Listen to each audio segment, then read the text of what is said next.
Muchas bendiciones, mis amados hermanos, y continuamos una vez más en esta parte introductoria de esta hermosísima espada profética, la cual estamos preparando y hemos preparado también con mucho amor y con mucho cariño. ¿Para qué? Para que pueda ser edificado.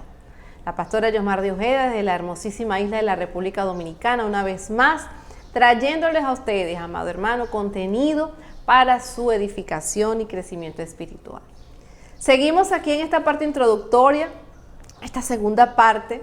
Quedamos en la parte anterior, en la introducción, la primera parte, quedamos allí en las consecuencias de las cuales le vendrían a Salomón por haber pervertido su corazón, por haber cambiado a Dios por estos dioses.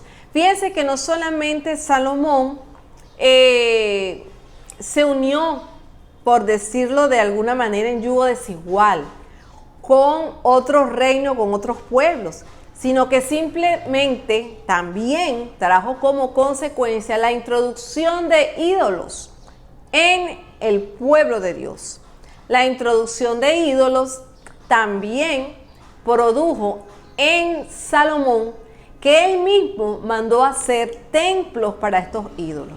Entonces, no solamente, amado hermano, amada hermana que me escuchas y que me ves, no solamente fue la inducción de los ídolos en la vida de este hombre, sino también el haber hecho templos para estos dioses. Dioses que eran ajenos, y como la palabra del Señor nos dice en el libro allá de Éxodo, donde Dios le da los mandamientos al pueblo de Israel, los 10 mandamientos a través de las tablas de la ley, a través de Moisés, le dice: no tendrás dioses ajenos delante de mí.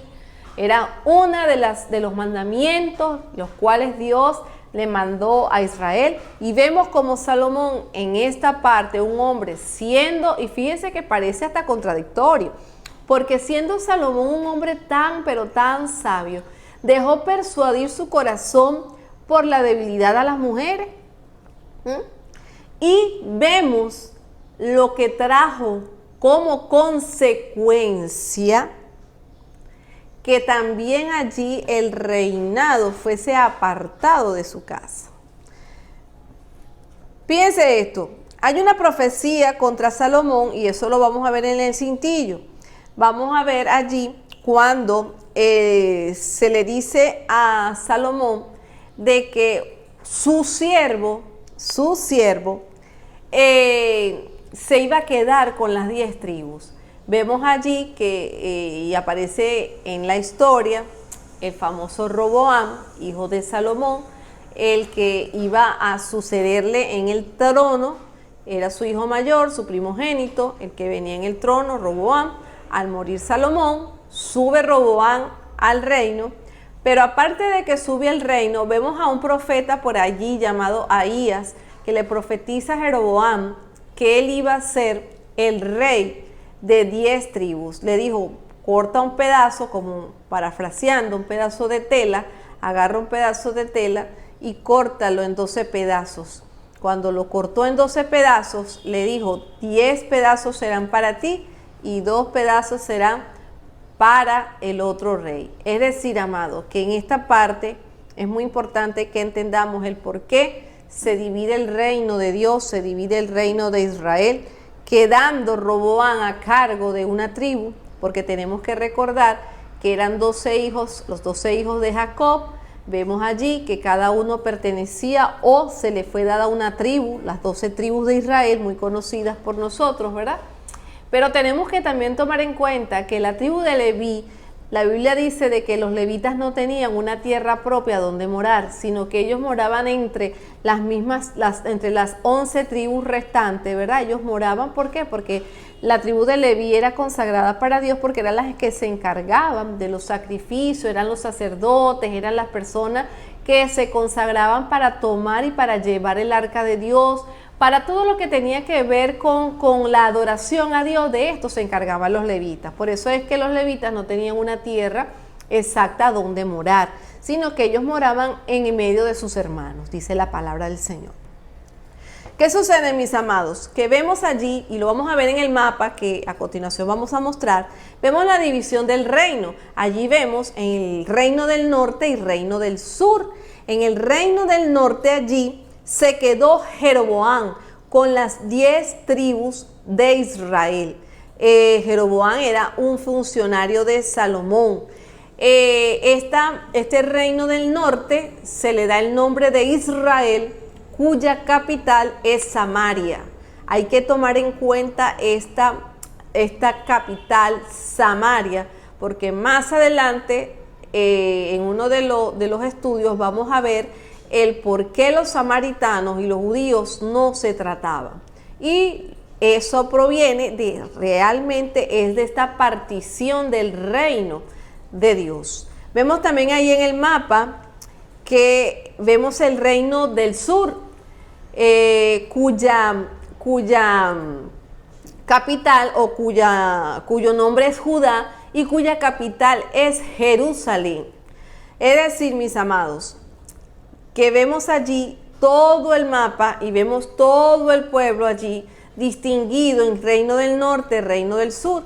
El rey del reino del norte pues era Jeroboam, nombre de este reino Israel, capital Samaria. El reino del sur, nombre del rey que reinaba en esta época, pues Roboam, hijo de Salomón, descendiente de David. Allí vemos el nombre Judá y la capital Jerusalén.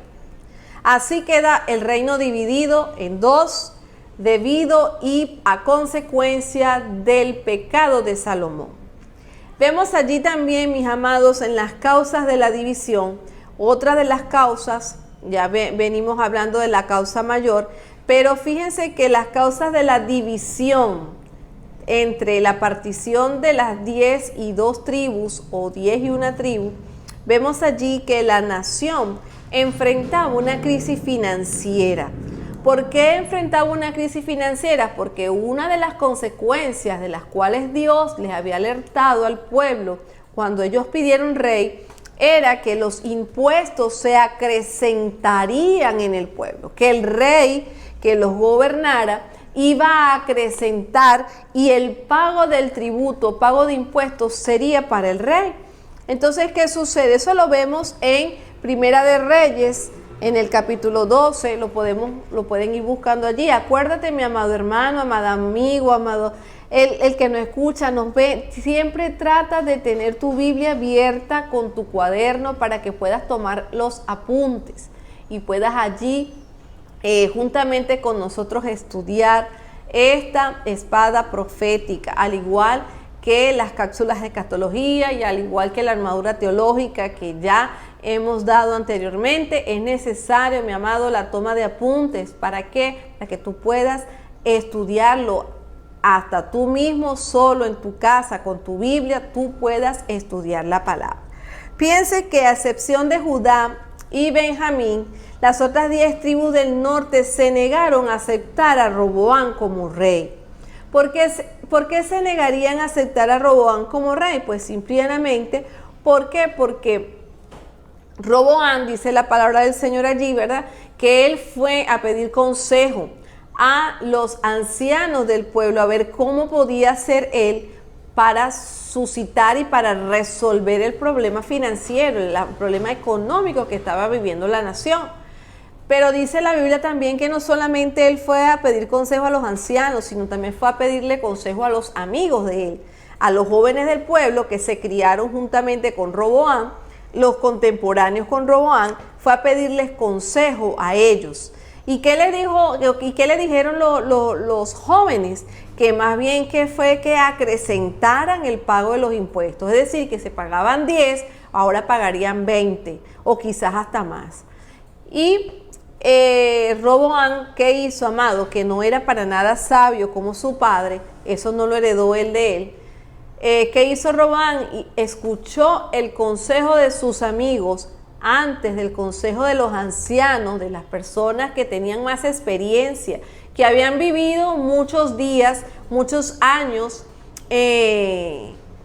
conviviendo con el periodo de los jueces, con los reyes, con los primeros reyes, y muchas personas también, amado hermano, allí instruyeron y le dijeron a Roboam el por qué no debería hacerlo, y sin embargo, y con todo y esto, Roboam no les escuchó. Roboam atendió el consejo de sus panas, como decimos nosotros, ¿verdad? De sus amigos allí, de los más allegados, y lo que hizo fue, amado, acrecentar aún más la crisis económica del país. Por eso es que las tribus, las otras 10 tribus, no aceptaron a Roboam como rey. ¿Qué sucede? Que los israelitas allí, la parte sur, es decir, la tribu de Judá y la tribu de Judá, fueron los que querían allí, fueron más los levitas, que eran los sacerdotes, se quedaron con Roboam. Es decir, los que se quedaron con Roboam fue la tribu de Judá. Tenemos que recordar que David venía de esa tribu, la tribu de Judá, por ende Salomón también venía de la tribu de Judá, por ende también Roboam venía de la tribu de Judá. Estos reyes venían de la tribu de Judá, que es la misma línea por la cual debe venir el Mesías, la tribu de Judá. Y fueron estos los únicos que se pudieron y se quisieron quedar allí con el rey Roboam. Las otras 10 tribus restantes, amados, decidieron colocar a Jeroboam como rey. ¿Quién era Jeroboam? Pues un hombre esforzado y valiente que se había levantado en el reinado de Salomón, haciendo muchas obras, ¿verdad? Muchas cosas allí en favor y a favor del reinado. Y era un hombre que era muy bien visto por toda por todo el pueblo, por todos los ancianos, por todas estas personas. Y fíjense que ya también de una buena vez el profeta Ahías se lo había profetizado a Jeroboam, que él sería el rey de estas 10 tribus del pueblo de Dios, pero también le profetizó a Ahías que así como iba a ser el rey de estas 10 tribus, también le profetizó la caída de su reinado. Vemos así, amado hermano, entonces la división del reino, la división del pueblo de Dios. Vemos allí que el mismo Dios, ¿verdad? Así como hay un dicho que dice que Dios da la enfermedad y da el remedio. Pues yo también podría decir en este momento que así como Dios permitió que le fuese puesto rey a su pueblo Israel, a su pueblo escogido, también Dios le dio las consecuencias de lo que iba a suceder al momento en que ellos tomaran esta decisión. Cabe destacar también que el pueblo de Israel completo, es decir, el pueblo del norte y el pueblo del sur, antes de que se dividiese, Dios siempre les había mandado a ellos a que no se contaminasen con los pueblos vecinos, que se mantuvieran genuinos, que se mantuvieran puros. ¿Por qué la pureza? Porque ellos eran un pueblo escogido por Dios y por ende lo que Dios consagra, lo que Dios aparta para Él, debe guardarse irreprensible, como lo dice su palabra, ¿verdad? Que la iglesia, que somos nosotros, debe guardarse irreprensible, sin mancha y sin arruga para el día de Cristo. Nosotros, amados, tú eres la iglesia de Dios, yo soy la iglesia de Dios y debemos mantenernos irreprensibles para su venida. ¿Por qué? Porque Él viene a buscar una iglesia sin mancha, sin arruga, una iglesia santa, y eso es lo que Él viene a buscar, lo que Él quería con el pueblo de Israel, que el pueblo de Israel no se contaminase con las otras naciones, cosa de la que hemos visto hasta ahora en esta es una introducción, amado, a lo que vamos a ver a partir de esta segunda parte, esta parte introductoria, lo que vamos a ver en esta espada profética.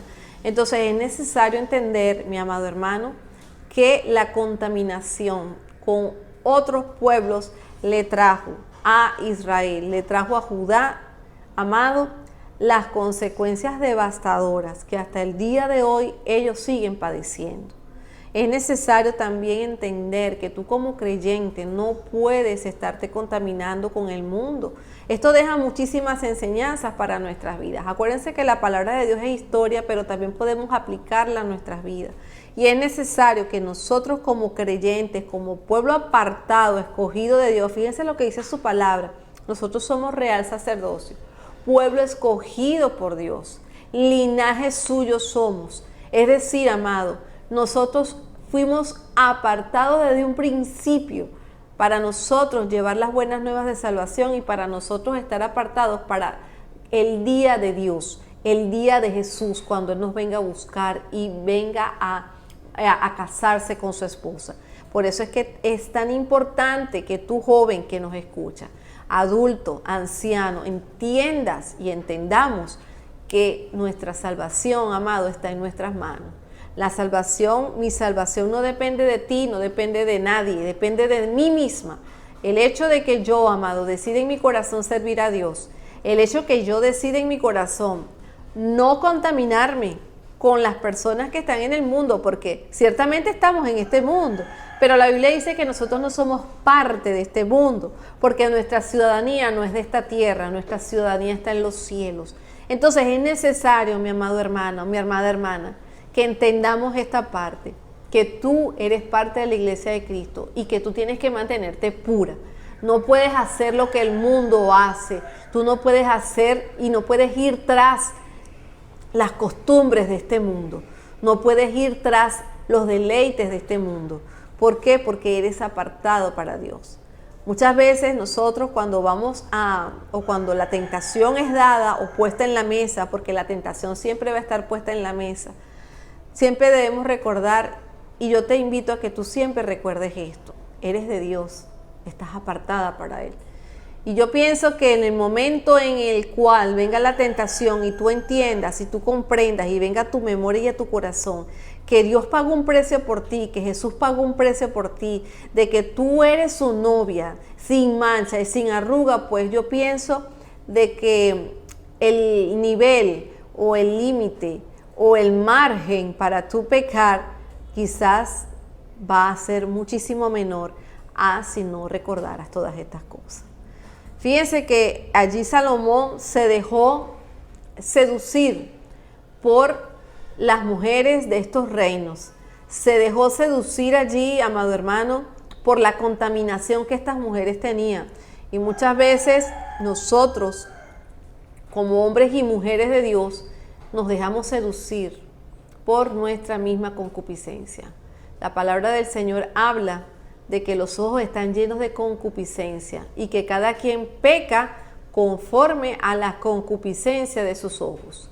Si tu debilidad son las mujeres, no creas que Satanás no te va a tentar y te va a tocar por las mujeres, pues es por donde primero Satanás, va a tentarte, va a colocar mujeres hermosísimas delante de tus ojos. ¿Para qué? Para que tú seas seducido por tu propia concupiscencia. Por eso es necesario que nosotros llevemos a los pies de Cristo, a los pies del Señor, todas nuestras debilidades. Y como lo dice su palabra, ¿verdad? Diga el débil, fuerte soy. Y también dice la palabra de que Él aumentará nuestras fuerzas como las del búfalo. ¿Por qué, amado hermano? Porque la Biblia dice que Él sabe que nosotros somos débiles. Pero cuán importante es que nosotros reconozcamos que somos débiles y aparte de eso, que reconozcamos que somos parte de una iglesia santa, sin mancha y sin arruga. Y que de nuestra salvación depende de la actitud y del comportamiento que nosotros tengamos en esta tierra.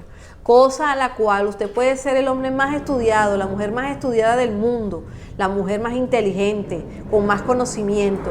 Pero si en tu corazón no está la disposición y no está la convicción de a quién tú le sirves, quién es tu rey, quién es tu Señor, eso de nada te va a valer. Porque Salomón fue el hombre más sabio del mundo, más sabio de la tierra. No se ha conseguido un hombre más sabio que Salomón. Y mire todo lo que sucedió, todo lo que Salomón introdujo allí en el pueblo de Dios. Entonces, mis amados, yo te invito a que tú, ya con esta parte introductoria, para adentrarte ya con lo que es el primer profeta que se nos nombra, vamos a ir no en orden cronológico, vamos a ir en orden como está en la palabra. El primer profeta, el cual vamos a comenzar a hablar, es el profeta Oseas. Y yo quiero que tú entiendas de hecho, te voy a dar una recomendación. Si no estás claro en esta parte introductoria, amado, vuelve a ver los 2 videos para que entiendas y así tú puedas tener el conocimiento, puedas repasar, lee las citas que te vamos a colocar o que te estamos colocando de una vez para que puedas entender el por qué Dios levanta a los profetas, por qué Dios levanta a este profeta Oseas. La vida de Oseas es triste, para mí es uno de los profetas a la cual a mí yo siento mucha compasión. Pero, ¿por qué yo siento compasión? Porque entiendo el trasfondo y la historia, el contexto histórico en el cual Dios le levanta. Así pues, sin más nada que acotar, amado hermano, yo te invito a que te suscribas a nuestro canal, que nos sigas a nuestras redes sociales, que estés pendiente allí de cada producción, de cada video, de cada enseñanza, amado. Aprovecha este tiempo de cuarentena. Aunque termine la cuarentena, estos videos van a quedar allí en nuestro canal y tú puedes verlos y reverlos y volverlos a ver y así tú puedes refrescar tu conocimiento. La pastora Yosmar de Ojeda desde la hermosísima isla de la República Dominicana. Muchas bendiciones.